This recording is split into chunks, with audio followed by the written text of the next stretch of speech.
Hey everybody, this is Alan Fine. I'm here with Peter Velitis, the Executive Vice President of Partner Relations for Internova Specialty, and we've had him on before, airlines.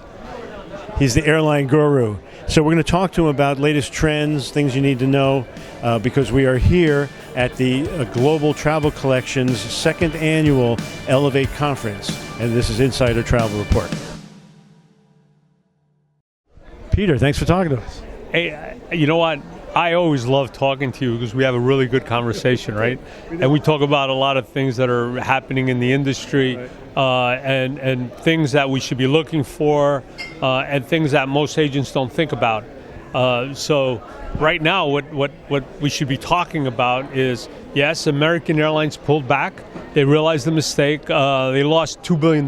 So it was interesting when they came and apologized to the group today. Yes, that's correct. And they did it last week at Connection. We had a full house down there. But just because they apologize, right?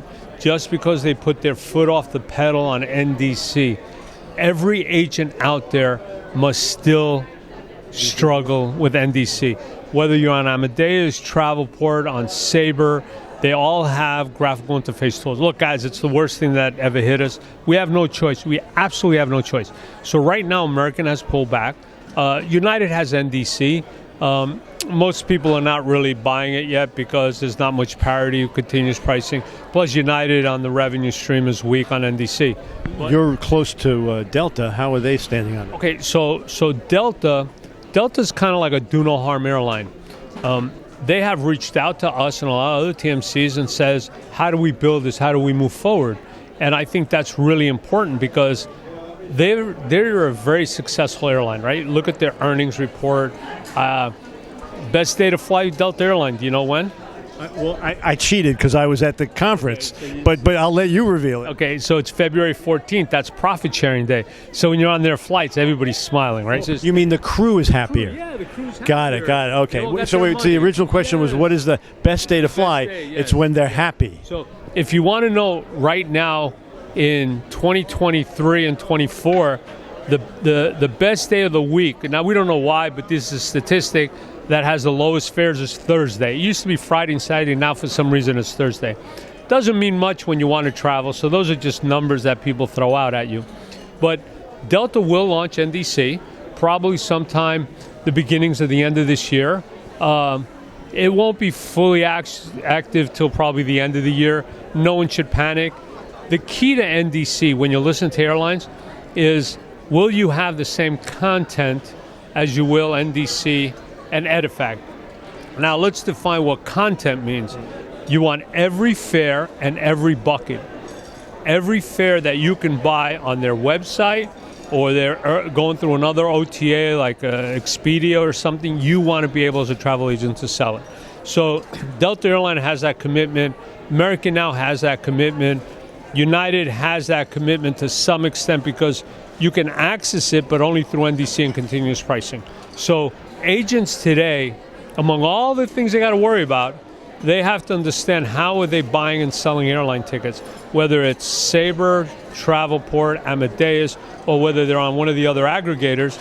They have to ask themselves, do I have every price that's there? Do I have the best price that's there? And then how I can service that. So right now, to me, there's a false sense of security that because American has pulled off the pressure, that agents say, okay, I don't have to worry about it. You have to worry about it. British Airways soon will launch it. KLM and Air France has done so. So you're going to be hit with this probably in the middle of 2025, though you'll have so many more airlines coming out with NDC, and you will not be able to give the best value to your customer unless you can buy NDC. The travel advisors under GTC, does it give them a protection? Does it make it so that... Oh, absolutely. So we have had... Now, remember, I was at the original NDC meetings. Right. Although I had no idea what they were talking about. Absolutely no. And even now, half of us don't really understand NDC, but we know it's something we have to do. So what we have is we've built a team, and the GTC agent has an option. They can go on Sabre 360. We have another tool called Snap, which is a graphical interface tool that we have built together with Sabre. They actually did all the work. We consulted on them on how to build it. And it's literally a point-and-click tool. We also have Atrius, which is another aggregator. That's a little bit more different because it has direct pipeline to certain airlines, so the content looks a little bit different. So we have a very advanced team that's working on this because we believe that our agents need to be able to have all the content. And not only the main airlines, like there's 4 alliances in the United States, you have 7 in Europe, but there's a lot of little LCCs. So very shortly, with Sabre, we'll be announcing a new tool that they will able to book airlines that you and I have never heard of. So, but I caution people, for those who can get those LCCs, you better have a service number because if something goes wrong, you take the responsibility of booking that LCC, that low-cost carrier that you've never heard of, and the customer's going to say, you sold me that ticket, then you have to service that ticket, as opposed to, you might tell the customer you can only buy it online and let them buy it online so you don't have to service it. Because you're not going to make any money off of selling these little airlines we've never heard of. You're just doing it to help out the customer. So we talked about Nicer, and we talked about the AI team at GTC and how much data, 340,000 pieces of data, which is only growing with each booking, and then it learns from that. That's correct. But let's talk about the AI in airlines, how it's affecting booking, how it's affecting service and safety, all the above. Sure. So AI has really been around a while. It's not, generative AI is kind of new, but it's been around a while. So there's 2 types of AI.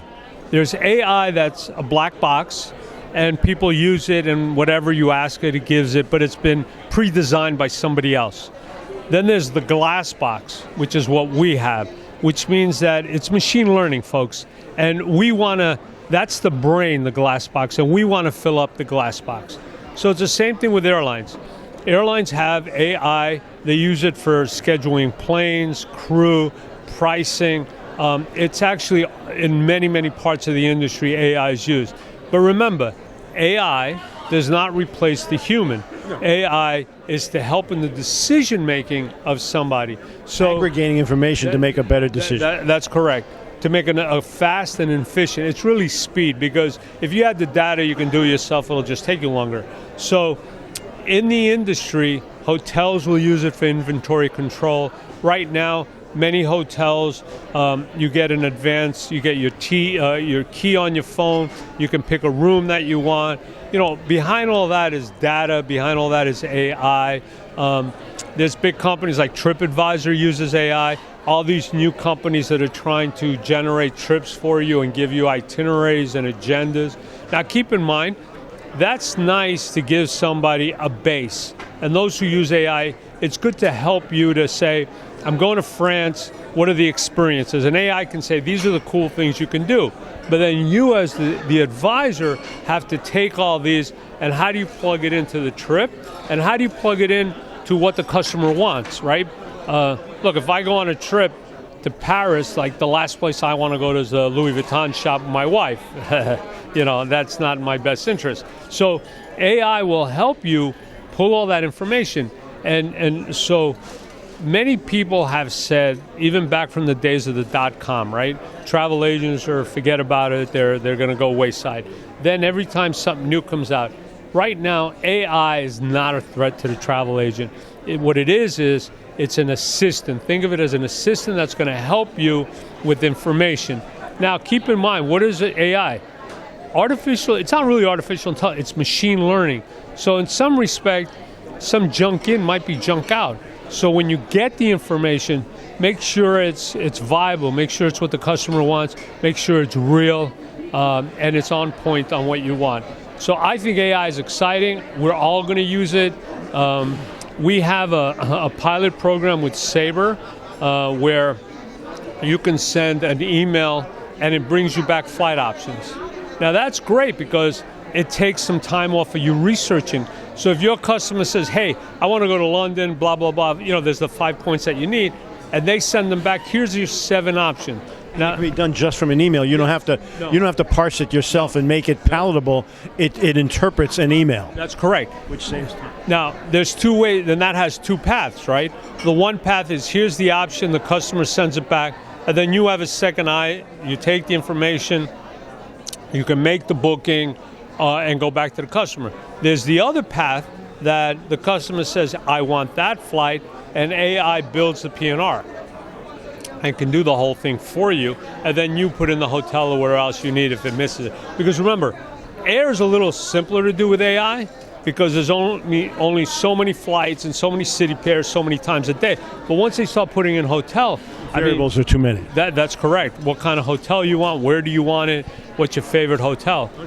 So it does change in that world. Now, we also have one of our other, Altour, we have partnered with a company called Ello, and that will be a service to our corporate customers, AI, where it comes in, it actually makes the booking and sends it back to the corporate customer.